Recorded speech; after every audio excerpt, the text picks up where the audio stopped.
તો નીટની પરીક્ષાને લઈ અને આ વિવાદ સર્જાયો છે।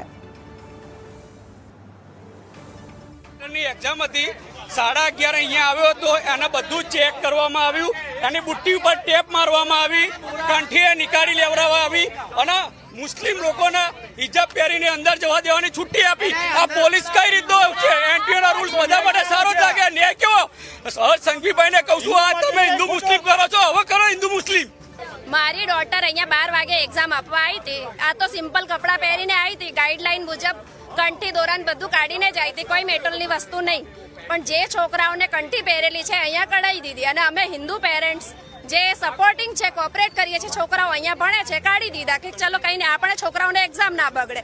આમાંય જ્યારે હિજાબ પહેરીને આવી, પોલીસ એમને ના પાડી છે, પોલીસ આમને કે નથી ના પાડી, એમને ના જ પાડી હતી કે અમે નહીં એક્ઝામ આપવા આપીએ, તોય પણ આ નહીં માની અને અહીંયા બબાલ કરીને પછી છેવટે એમને કોને બોલાયા, શું કર્યું એટલા બધામાં અમને ખબર નહીં અને એમને એક્ઝામ આપવા દીધી। એટલે હિન્દુ પેરેન્ટ્સ બધાને એવું લાગે કે આ ધર્મ પર આવી ગઈ છે વાત, કેમ કે તમે તમારા ધર્મના મુજબ એમના મોમેડિયનને તમે હિજાબ પહેરીને આપી શકે છે એક્ઝામ। આ ભલે એનટીએના રૂલ્સ છે તો પછી હિન્દુઓને કલાવા કેમ કાઢાય છે? બિલકુલ, આપણી સાથે આશુતોષ જોડાયેલા છે। આશુતોષ, આખું પેપર લીક થઈ જાય ત્યારે તંત્રને ખ્યાલ આવતો નથી અને પાછળથી ખ્યાલ આવે છે કે પેપર લીક થઈ ગયું, ફરીથી એકવાર પરીક્ષા લેવાનો વારો આવ્યો છે, પરંતુ આ દોરા ધાગા નીકાળી અને એ પરીક્ષામાં થતી ચોરીને અટકાવી લેશે તેમ તેમને લાગી રહ્યું છે।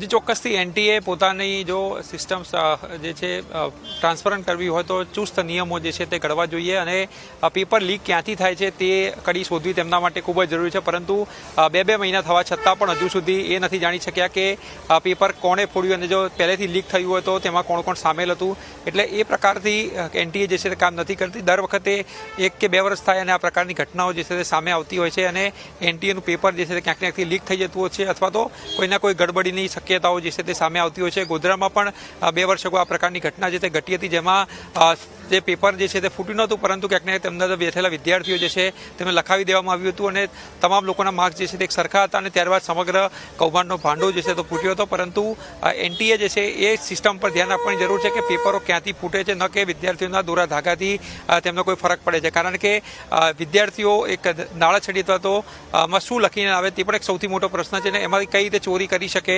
તે પણ એક સૌથી મોટો પ્રશ્ન છે। જો મેટલ ડિટેક્ટરથી અહીંયા વિદ્યાર્થીઓનું ચેકિંગ પણ જે છે કરવામાં આવે છે ત્યારે તેમનું બુટ્ટી છે, બ્રેસલેટ પણ જે કઢાવી દેવામાં આવે છે, રિસ્ટ વોચ પણ જે છે તે પણ પહેરી જવા દેવામાં નથી આવતી। એટલે વિદ્યાર્થીઓ સમય જોવો હોય તો પણ એ ક્યાંથી જોવે તે પણ એક સૌથી મોટો અહીંયા તો સવાલ હોય છે। કારણ કે સરકારી કોલેજોમાં આ વખતે પરીક્ષાઓ જે લેવાઈ રહી છે અને સરકારી કોલેજોમાં કયા પ્રકારનું તંત્ર હોય છે, કયા પ્રકારની સુવિધાઓ હોય છે એ આપ સૌ લોકો જાણતા હોઈએ છીએ। એટલે વિદ્યાર્થીઓ ફક્ત ટાઈમ ન જોઈ શકે તેવી પણ જે છે તે વ્યવસ્થા કરવામાં આવી છે। એટલે ઘડિયાળ પણ જે છે એલાઉ નથી કરતા, એક બુટ્ટી જે છે તે પણ એલાઉ નથી કરતા, એક રિંગ છે તે પણ એલાઉ નથી કરવામાં આવતી। એટલે શું સાબિત કરવા માંગે છે તે એક સૌથી મોટો સવાલ છે। વિદ્યાર્થીઓ નું પેપર જે છે ન ફૂટે તેની પર જે છે તે એનટીએ કોન્સન્ટ્રેટ કરવું જોઈએ, પરંતુ તેમાં કોન્સન્ટ્રેટ ન કરતા અન્ય ચીજ વસ્તુઓ પર જે છે કોન્સન્ટ્રેટ વધુ કરવામાં આવે છે તે આ પ્રકારની જે છે વૃત્તિઓથી સામે આપણે જોઈ શકીએ છીએ। જી બિલકુલ આશુતોષ, તમામ વિગતો સાથે જોડાવા બદલ આપનો આભાર। આગળ